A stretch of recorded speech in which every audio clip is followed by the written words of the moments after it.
I usually do stay before leave it because my form of leave it requires a dog to be still. Really what I'm teaching a dog when I'm teaching them leave it is to not act out on what it is you want to do in that moment.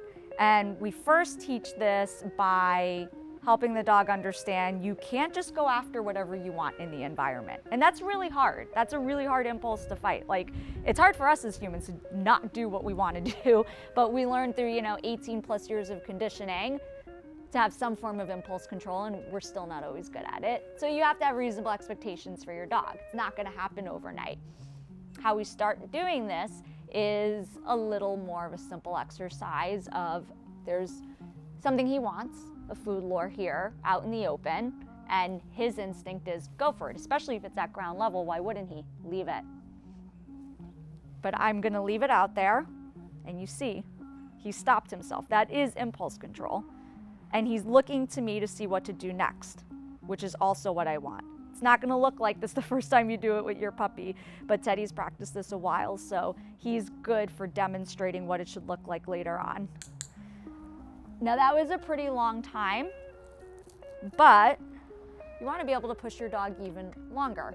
There are a couple of variables I want you to be aware of when you're teaching your leave it training. The first is duration, what we just did there. So, leave it. How long can your dog stay and not act out on their impulses, not go after the thing they want in the environment when it's out in the open?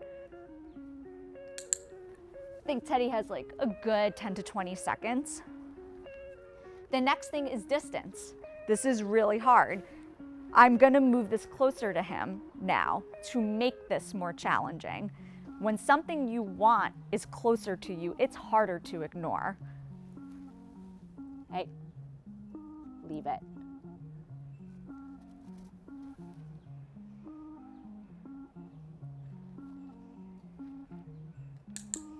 Good job.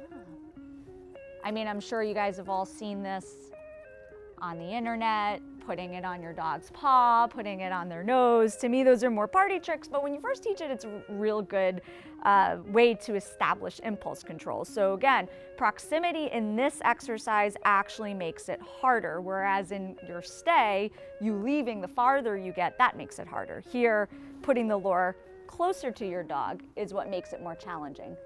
Leave it.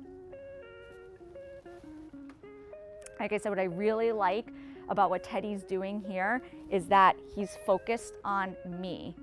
When you first do this with your dog, you're gonna see they're gonna be laser focused on the thing that they want, which is the treat. They might even be drooling. You might even feel like you're torturing them. And don't torture them, obviously, but you want to start seeing them looking to you for guidance. That's how you know that you've trained impulse control, but also you've established a relationship with your dog where they understand, okay, you give the cues, I follow your lead. Good job, buds. Now the last thing I want you to think about, that last variable, is energy, momentum. How does this become practical, right? Because when you really need your dog to leave something, you're not going to be placing it nicely next to them while they're in a pretty little downstay. When you need your dog to leave something, it's because you're upstairs in the kitchen and you're cooking and you're preparing something, and a piece of half-cooked chicken falls on the floor and you don't want them to get it, and you're going to be like, leave it. And you need to know when they're rushing towards you to get it, they just stop and they're still. But we need to take steps to get there. So you can start by, instead of placing this nicely while he's in his downstay, just tossing the treat, leave it. Maybe walking away a little bit, seeing how well he can stay there.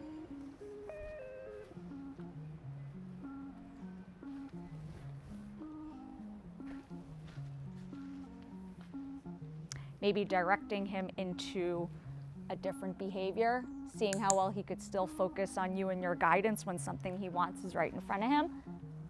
Yes, good job. Then rewarding him. You can make this harder by tossing it closer. Leave it. Good job.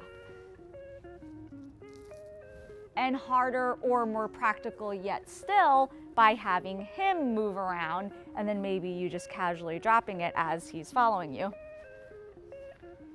Leave it. Yes, good boy. Oh, yo, good job. Good job, teddy bears. So you see, this is how we move from the realm of these fixed exercises that kind of feel like your dog's in school to the real life application. You know, your dog doing a leave it when nothing else is going on is fantastic, but if they're not going to listen to you when you really need them to leave something alone, when there's a chicken bone in the street, or like I said, you dropped food in your kitchen, that could be bad for them, well then the exercises aren't useful to you. So we need to make sure we're constantly moving them in that direction, and we're not just spending time doing it in these fixed constructs, but we're practicing throughout the day in every type of scenario. And that's how you get the type of learning that you want.